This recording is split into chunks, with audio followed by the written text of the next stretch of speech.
Yes बेटा, तो previous video में आपने देखा कि किस प्रकार चारों दिशाओं में चारों तीर्थ है ना, धाम है हिंदुओं के, 7 पुरियाँ हैं है ना, जिनकी कहते हैं ना यात्रा करके क्या हो सकता है, मोक्ष की प्राप्ति हो जाती है। और इस प्रकार से जो पूरा देश है वो चारों दिशाओं में एकता के सूत्र से बंध गया है कि नहीं। और जो कौन थे, शंकराचार्य जी थे, उन्होंने चारों दिशाओं में 4 मठों की स्थापना की है।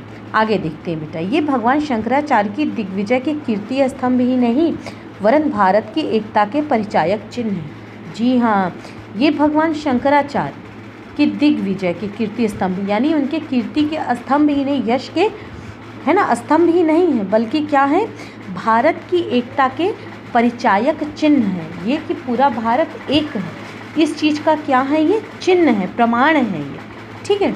दक्षिण के अन्य आचार्यों के संप्रदाय अविरोध भाव से महाप्रभु के संप्रदाय ने भी मथुरा वृंदावन में अपनी शिष्य परंपरा स्थापित की। जी हाँ, अब देखिए, दक्षिण के अन्य प्राचार्यों के संप्रदाय, जो अन्य आचार्य हैं, उनके संप्रदाय भी बिना किसी विरोधाभाव के महाप्रभु के संप्रदाय ने भी मथुरा वृंदावन में अपनी शिष्य परंपरा स्थापित की। दक्षिण के जो है संप्रदाय, उन्होंने क्या किया, जी हाँ, मथुरा वृंदावन में अपनी गुरु शिष्य की परंपरा को स्थापित किया, ठीक है।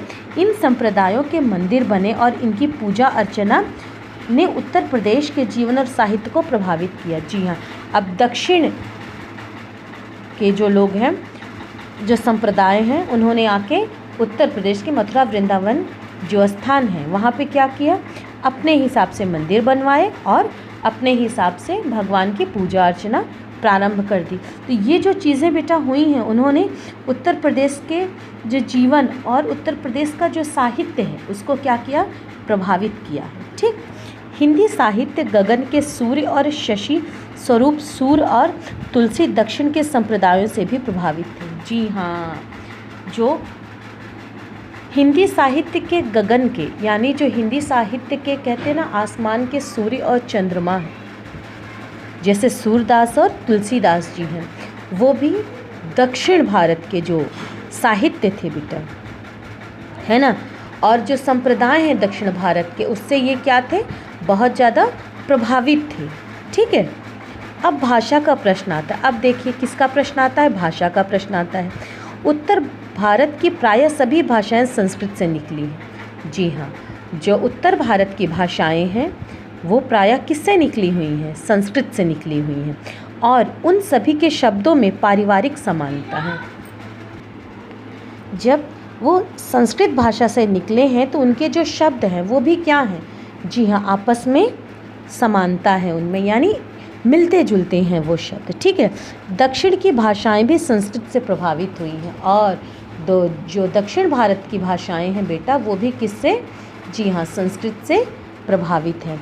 उन्होंने भी थोड़ी बहुत मात्रा में शब्दावली ग्रहण की, और जो दक्षिण भाषाएं हैं बेटा, चाहे वो तमिल हो, मलयालम हो, है ना, कन्नड़ हो, तेलुगु है, ये भी किससे, संस्कृत भाषा से प्रभावित हुई हैं, और थोड़ी बहुत जो शब्दावली है, शब्द हैं, वो संस्कृत से मिलते जुलते हैं, है ना, मिलते जुलते हैं।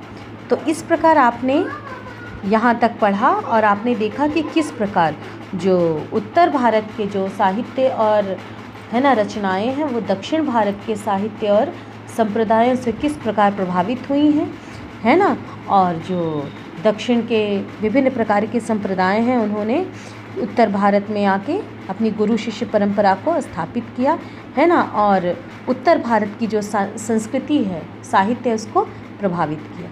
यहाँ तक आपने पढ़ा बेटा, बाकी हम लोग नेक्स्ट वीडियो में आगे पढ़ेंगे, ठीक है बेटा।